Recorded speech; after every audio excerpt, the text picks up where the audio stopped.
ஈரோடு அரசு தலைமை மருத்துவமனையில் நோயாளிகள் சந்தித்து சிக்கல்கள் குறித்து கேட்டறிய வந்த நாம் தமிழர் கட்சி வேட்பாளர் சீதாலட்சுமியிடம் கர்ப்பிணியின் கணவர் பல்வேறு குற்றச்சாட்டுகளை முன்வைத்தார்.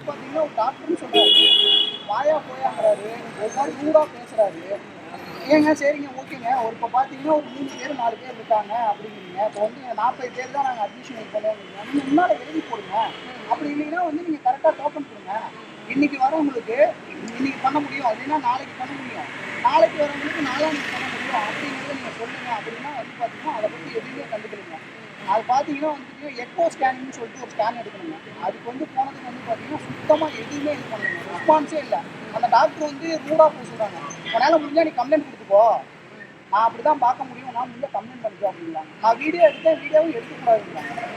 அந்த மாதிரி பண்ணுறாங்க. உண்மையிலுமே இது வந்து எனக்கு வருத்தமாக தான் இருக்குது. ஏன்னா தாய்மை சேவை அப்படிங்கிறது போற்றுதற்குரிய விஷயம்.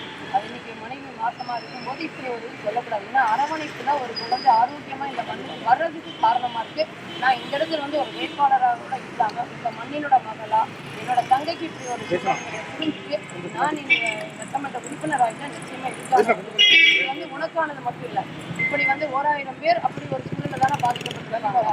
அதனால நீங்கள் வந்து கவலைப்படாதீங்க. நான் இப்போ எங்களுக்கு அதிகாரம் இல்லை. இதே வந்து எம்ஆர்ஐ ஸ்கேன் எல்லாம் வெளியில் போய் எடுக்க சொல்கிறாங்க அப்படின்னா பல்நோக்கு மருத்துவமனை இருக்கும்போது இன்னைக்கு வந்து முடியாத இங்கே வர்றாங்க. அப்போ வந்து தனியார் மருத்துவமனைக்கு நிகராக நீங்கள் ஒரு மருத்துவத்தை கொடுக்கணும்ல. அப்போ தனியாரால் கொடுக்க முடியும் போது ஏன் இந்த அரசால் கொடுக்க முடியாது அப்படிங்கிறத கேள்வி.